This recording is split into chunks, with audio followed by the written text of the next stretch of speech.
Hey, check this out, fans. This is what we did today. This is all we did today after work. We got some Reflectix. The heat's been killing us pretty bad, and we don't have the second AC installed yet. So it's that little 9,000 BTU just ain't cutting it.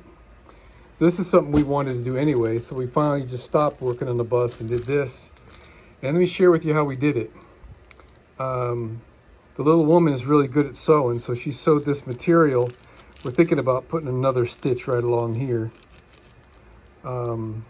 She started out putting a stitch at this point, but she couldn't hold the material and the Reflectix together right and get a good grip on it and make sure this was all the way up in there. It was just too hard. So she just put the stitch line here. And I've got these stainless snaps. These are just a few of them I had left over back from my boat days. And I made this little setting tool because I didn't have the proper one or the original one. So that thing sits in there and it won't deform it and flatten it out.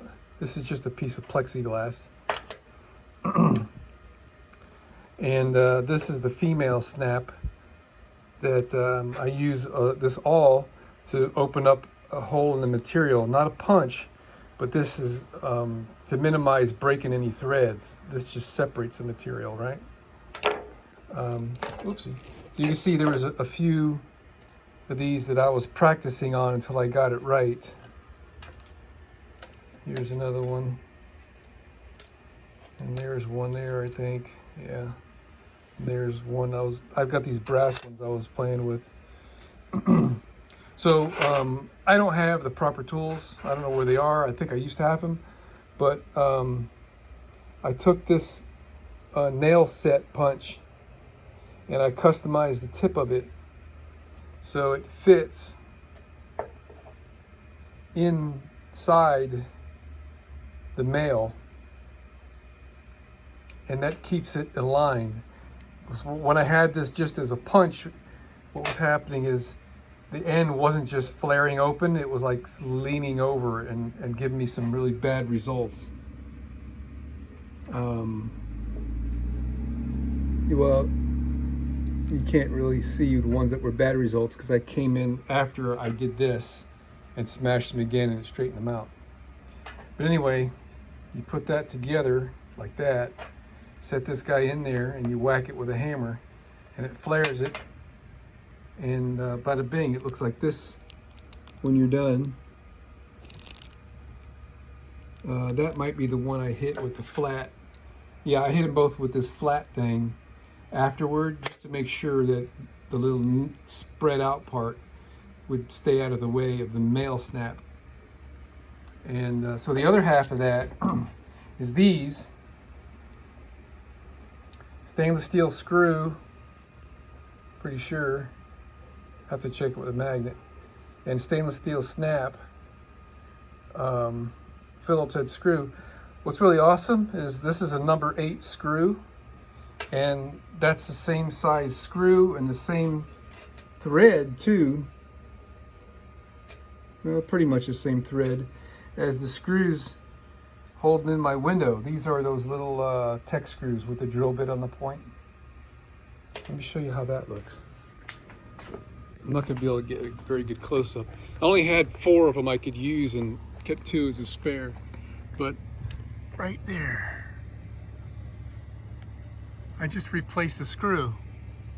And what I did before it started raining, I put a blob of caulking underneath, or I guess I should say around the hole before I put the snap on, so that it would completely seal the back of the snap.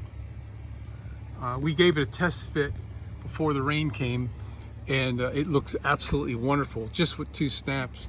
We'll probably put 1 more in the middle, so it'll be 3 across the top and 3 across the bottom. And on the bottom we'll probably get, the bottom one here. Now I want to change all these screws anyway. They were, zinc plated or whatever that is, and they're rusting, man. And I kind of can't deal with that. So I'm not gonna put snaps on all of them, but anyway, so I got Reflectix on this, And we're gonna make a piece for this as well. Now this is made out of aluminum.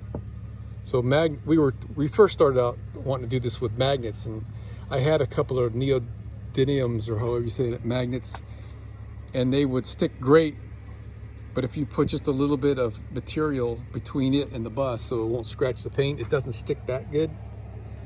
And magnets won't stick at all of this. So with those snaps, I'm just gonna replace some of these screws with the snaps and put my Reflectix on this. And the reason why we're putting the Reflectix on the outside is I feel it's gonna do a much better job of keeping the heat out rather than letting the heat in through the window and reflecting it back and forth between the Reflectix and the glass inside there. So that's what we did today.